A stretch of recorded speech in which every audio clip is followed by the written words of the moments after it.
Hey, what's up, everybody? The Man and Reese here.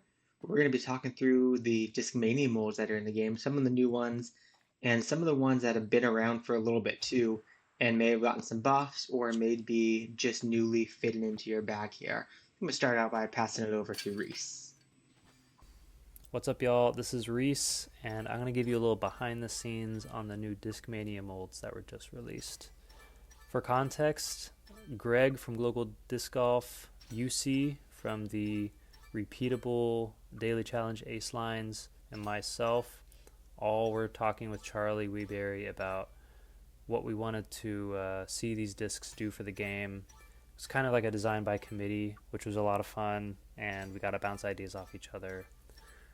So, starting with the drop, this is really close to the harp in terms of distance. You know, a lot of the approach putters don't get used just because the harp flies further, but I think the drop is even better in a lot of ways. It's straight and far, but it has a little bit more fade at the end. So a hole like Pioneer Bay 5, where you don't want it to carry too straight, you want it to get to the ground. I think the drop is just awesome. It's perfect for that hole. The tactic is also similar to the drop, but it's a pushing fade. If you have the original Razor Claw 2 from the Eagle McMahon Team Series packs, this is like a beefed up version of that. Flies further. It's a pushing fade. It's similar to a lot of the putters out there, but again, it's further, and I think it's competitive against the harp and the drop. It's just going to be a matter of preference, which again, at this point in the game, I love that our bags can have nuance. You can choose just what you prefer, and you're not worried about losing distance or losing some kind of advantage. The Vanguard, for what it's worth, was buffed for this release, and it has a little bit more distance. It used to be like the Stag in terms of distance, and now it flies as far as a musket. If you have a roll musket or a glide musket that's been in your bag for years and you've been holding out, it's really worth trying out the Vanguard. It has less left to right movement. It's going to hold a straighter line for ace runs and throw-ins. Just messing around with it, I was getting really close, just intuitively using it, and I think it's worth trying out. I think you could kick the musket out of your bag. The Splice is the other new mold that was released, and this is the disc I really like. It reminds me of a long bowman, but it has more fade, kind of like a felon. And what is really clever about this disc is it's faster than all the other 9 speeds that are out there, but it has more fade. So even though it's really beefy, it doesn't feel like it really because it's covering so much more distance before that fade kicks in.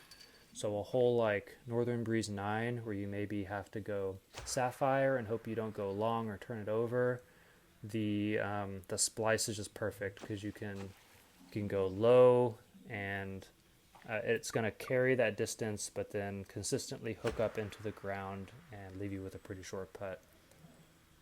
For Alwood 2, where you want to beat the corner and also get towards the island, it's also perfect for that. A disc like a Felon isn't going to make that corner, but because, again, the Splice is so fast, it's going to carry really far, and then when that fade kicks in, it's going to not be sawed off in front of obstacles. It does a really good job of pushing and then getting into the ground. The PD2 is a mold that Spinoff designed, and we did have some input on, but they made the flight numbers for it. It reminds me of a General. It's very straight, but it's a slow pushing fade. I don't think it's as beefy as a General, but it feels more usable, which is really nice. And it's something that I know Charlie told us he always wanted there to be a really beefy disc with huge distance potential, but for you to really be able to utilize it, you need to take some risky angles and lines. And I think this disc is that, where if it was a glide skip or something, you can shape it to go very far, but you do have to force a turnover, or you have to know your angles with this kind of disc. But even if you don't know your angles, I think on a hole like Oak Hill 1, you can just hang it out to the right and straight pullback, it's going to push and carry and get you within putting distance of the basket. The DD1 is a disc we did have some input on. It reminds me of a Wraith, which I wish I could throw full power, but I can't because I have a noodle arm.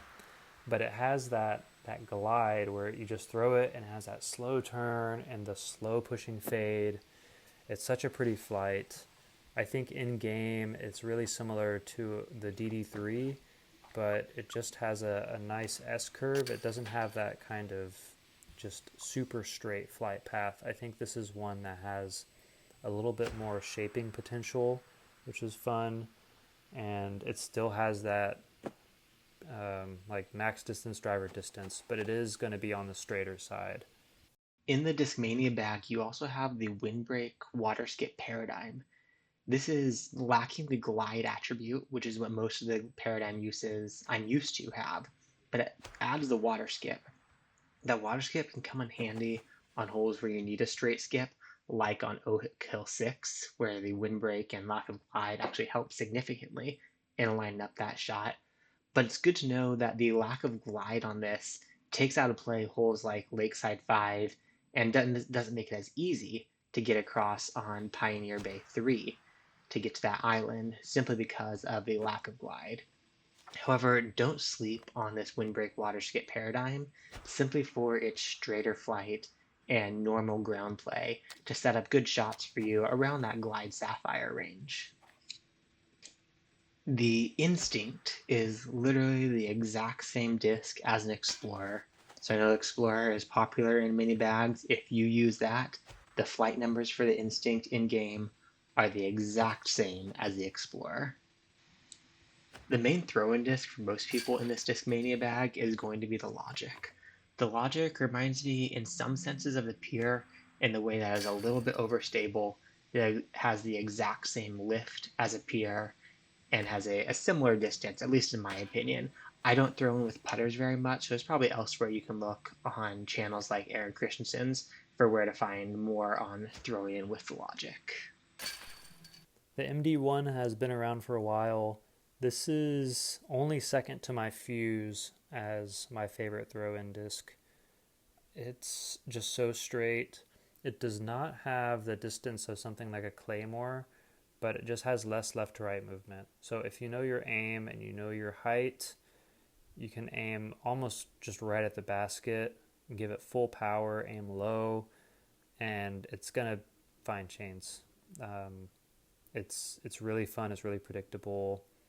Again, it's not the furthest, but I will gladly sacrifice distance for predictability.